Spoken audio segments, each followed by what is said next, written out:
It is 11:47 p.m. on the world's most expensive warship, cutting across the dark Pacific. 5,000 sailors preparing to welcome the new year while knowing their families are a world away. This floating city never stops, not even for midnight. Yet tonight, something extraordinary will break the isolation, and what actually unfolds at 0 hour is not what you would expect. So how do they really celebrate? By 6 in the morning, the flight deck hums with the first signs of life. Pilots gather for the morning brief, eyes tracing weather charts and sortie lists pinned to the board. The air crackles with clipped voices, checklists, and the metallic snap of helmet visors. Technicians roll tool carts across the non-skid, each wrench and socket accounted for by serial number. Tool control is gospel here, every piece logged before engines ever spool up. On the hangar bay, aircrew double-check ejection seats, while rookies polish helmets and boots, learning the rhythm of pre-dawn launch prep through repetition and sharp glances from chiefs. As the sun rises, the tempo only intensifies. By 2 in the afternoon, the midday grind is in full swing. Maintenance chiefs coordinate teams through radio squawks, dispatching sailors to repair a stubborn hydraulic line or troubleshoot a flickering avionics panel. The steady thump of boots in passageways echoes the urgency. Jets must be ready, no matter the date. In the background, the galley crew stacks trays for thousands, but on the deck and in the shops, the focus stays locked on the mission. There is little room for holiday anticipation yet. For pilots, every pre-flight walk-around is a study in detail. For technicians, each engine test is a silent promise that nothing will fail when it matters. The relentless pace binds these crews together, forging camaraderie in the shared exhaustion of a city at work. As the afternoon wears on, the first hints of evening camaraderie linger just out of reach, waiting for duty to give way, if only for a moment.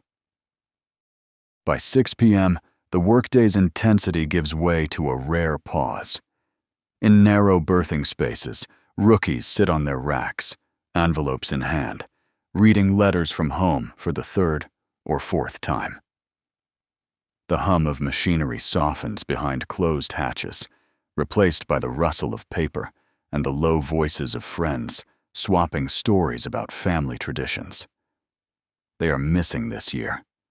Some sailors scroll through photos on battered phones, their screens aglow with images of snowy backyards, holiday dinners, and siblings in paper crowns. Small groups gather around makeshift tables, sharing snacks from home or the last of the care package cookies.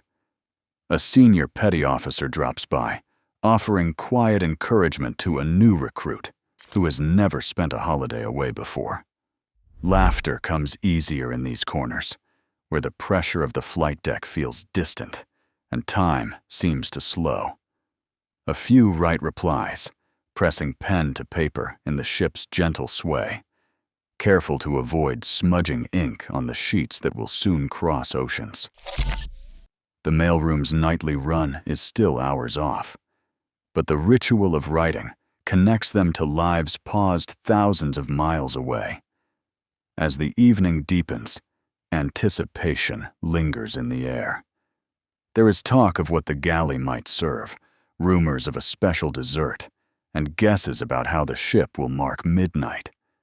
For now, the only certainty is the company of shipmates, rookies, and veterans alike, finding comfort in small routines as the new year edges closer.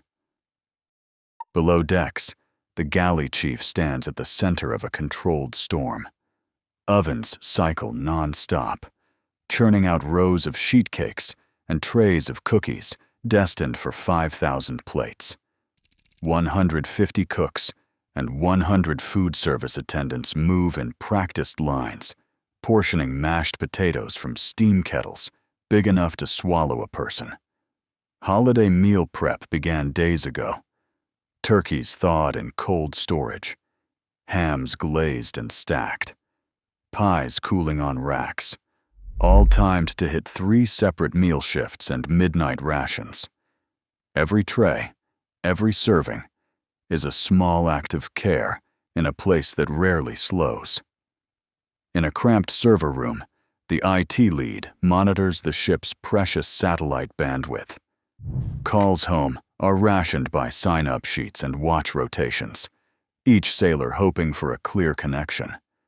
On New Year's, the queue grows longer than usual, with video messages buffering and phone slots measured in minutes.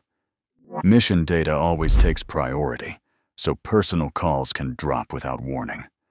Still, the crew lines up, hoping for a few words with family before the clock strikes midnight. Down the passageway, the mailroom sorts the last batch of holiday parcels, some arriving just in time aboard a COD flight, others nearly missing the window. Security teams continue their rounds, scanning IDs at the quarterdeck and patrolling the hangar.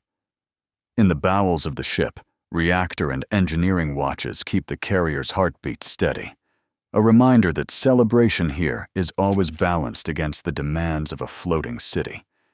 Every system, every unseen hand, keeps the promise of a shared new year alive, even as anticipation builds in quiet glances and whispered plans. At 9 p.m., the ship's passageways fill with a restless energy.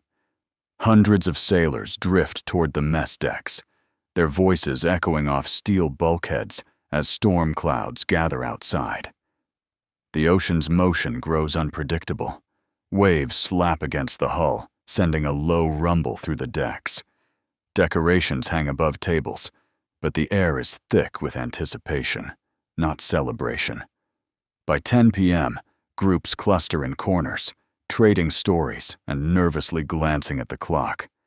Rookies share their first new year at sea, balancing pride with homesickness, while veterans nurse sodas and swap jokes about midnight traditions.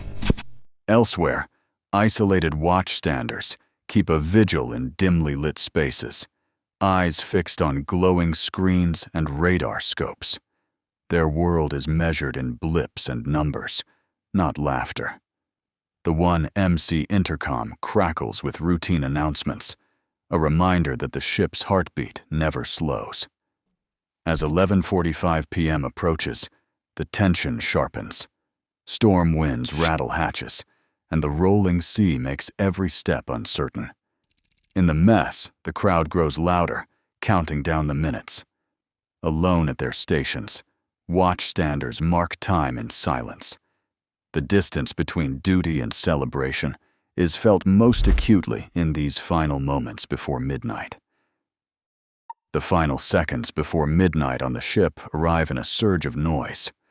The mess decks, packed shoulder to shoulder, erupt as the public address system blares the countdown. 10, 9, 8. Voices rise above the hum of machinery and the distant rumble of the sea. At 0, a wave of cheers sweeps through the crowd. Sailors throw arms around each other, laughter and shouts bouncing off steel bulkheads. Some grip paper hats or hold up plates piled high with late-night cake, frosting smudged on their sleeves. The galley crew, faces flushed from hours behind hot ovens, steps out to join the celebration, their aprons dusted with flour and sugar. Trays of cookies and slices of sheet cake make the rounds, handed from one sailor to the next. For a brief moment, the barriers of rank and division blur. Rookies and chiefs, pilots and cooks, all swept up in the same current. The air is thick with relief and release. Hugs are exchanged, hands clasped, and even the most stoic faces crack into wide grins. In this steel city at sea, 5,000 voices ring out together, a single, unguarded exhale after weeks of anticipation and hours of duty. The mess deck becomes the heart of the ship, beating strong and loud, holding the night at bay for just a little longer. In the quietest corners of the ship, far from the mess deck cheers and the echo of celebration, watchstanders keep their posts. The bridge glows with red-lit screens. Radar operators trace shifting patterns across empty seas, and engineering watches monitor reactor gauges, each reading logged with steady hands. Their world is measured in routine, a checklist, a status report, a silent nod to the next in line. For these sailors, the arrival of midnight passes with little fanfare. A few manage brief calls home if the queue thins and the satellite holds steady, voices hushed out of respect for those still on duty. Most mark the hour in solitude, glancing at a wristwatch or the digital clock above the console, then returning to their tasks. Aboard every Navy ship, the first deck log entry of the new year is a tradition set apart. The officer of the deck, or sometimes a sailor chosen for their way with words, pauses to write the opening lines of the year in verse. The poem weaves together course, speed, and sea state, blending the technical with the personal, a fleeting permission to let poetry slip into the official record. The log captures both the facts and the hope carried into the new year, a quiet testament to endurance. While the ship celebrates above, these watchstanders anchor the night, their silent vigil ensuring the city at sea never sleeps. Their presence is steady, a reminder that the mission continues, no matter the date on the calendar. Even on a warship worth $13 billion, tradition and connection persist under pressure. Each new year at sea, 5,000 sailors remind us that service means missing moments most take for granted. Their midnight unity is not just a ritual, it is a promise that our security never sleeps. What would you miss most?